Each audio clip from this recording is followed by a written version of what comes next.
Following the COP21 summit in Paris, and she joins us now. But also, happy birthday, Marie. Marie, Obama's have a barrage of questions thrown at him. What exactly are reporters asking? No, you're right. There were a ton of questions asked at the summit, and one of the biggest issues was climate change. And Obama is really asking other countries' leaders to push on their own policies to affect the environment. So the president told reporters outside the Paris climate talks that he'd like to see a legally binding mechanism to ensure countries meet those commitments. He also reiterated the importance of fighting climate change in global affairs.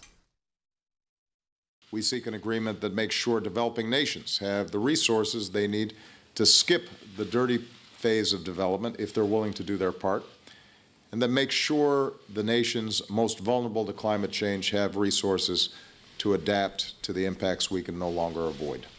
Another topic, the civil war in Syria. President Obama warned his Russian counterpart against getting involved in the war. He suggested Russian leader Vladimir Putin be aware of the dangers his country faces by intervening. I'm confident that we are on the winning side of this, and that ultimately Russia is going to recognize the threat that ISIL poses to its country, to its people, is the most significant, and that they need to align themselves with those of us who are fighting ISIL. Gun control was also a top issue. Obama said he hopes recent tragedies will spur action and conversation. He also noted different levels of government need to take action in order to prevent dangerous people from getting weapons. Our political beat reporter, Marie Edinger, tells us one candidate has a new and very different plan. Right. Dr. Ben Carson actually went to Jordan to tour Syrian refugee camps, and now he's saying those camps should be the long-term solution to the Syrian refugee crisis. Carson called a camp he found in Jordan quite nice and said people there would rather stay or return home to Syria than come to the United States.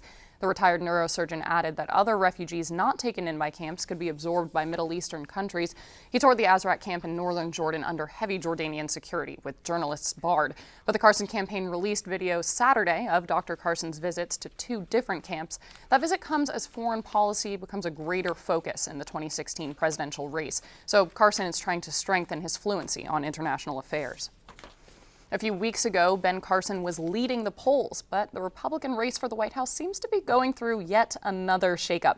Not only has Carson fallen out as frontrunner, he also seems to be fading from the polls altogether. Meanwhile, Ted Cruz and Marco Rubio's numbers are rising, and Christie got a big boost recently as well. Steve Handelsman has that story from Washington. Christie is polling just 7th in New Hampshire. But it's game time now, everybody. Christie claims his endorsement by New Hampshire's most powerful paper reflects a race that's rebooting, with newcomer Ben Carson losing support. New is fabulous until you need experience. And then when you need experience, you go, wish this guy was a little tarnished. Wish he was a little tested. Experts say the Republican race is wide open.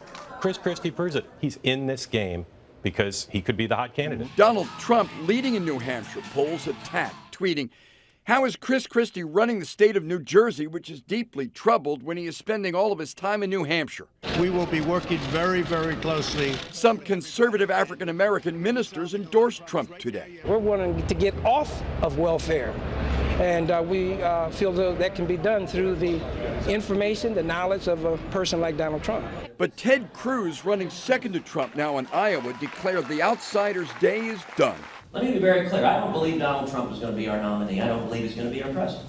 Marco Rubio's first super PAC ad targets Trump. Don't just send the establishment a message. Send them a conservative president, Marco Rubio.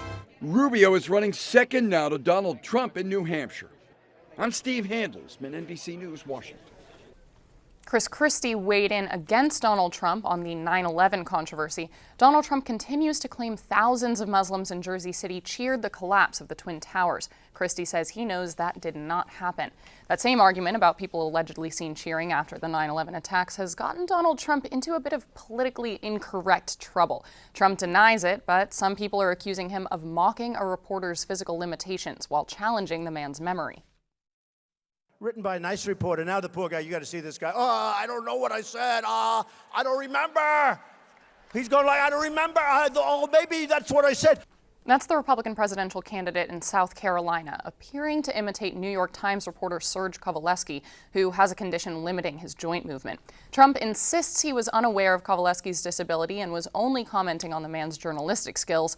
Kowaleski wrote an article about investigators questioning people allegedly seen celebrating the 9/11 attacks, and Trump has used that article to support statements that thousands of Muslims were celebrating. But Kowaleski says he doesn't remember anyone alleging that large numbers of Muslims were celebrating, which prompted Trump's jab at the reporter. On the Democrat side, Hillary Clinton managed to rein in 13 different female senators' endorsements. The group Women for Hillary held a fundraiser in Washington, D.C., debuting a video called 44 Boys is Too Many. In the video, young girls expressed their support for Clinton as the first female president. Clinton addressed the crowd, covering a wide range of topics, but focusing on her promise of opportunity in America being available for future generations. I want to be sure that the promise of our country that I was raised to believe in will be there for generations to come. Women for Hillary is a national network of female volunteers, donors, and supporters who work across the country to amplify Clinton's commitment to issues important to women and their families. Now, looking a little closer to home, legislators in Florida will be reviewing a bill this Thursday that would require every city, town, and village in the state to hold elections on the same day each year.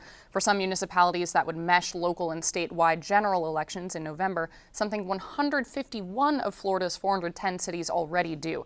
There are also a few who oppose the bill, though. David Cruz with the Florida League of Cities fears local issues could get overshadowed and lost in the lengthy general election ballots. If the proposal does become law, it would go into effect after the 2016 presidential contest.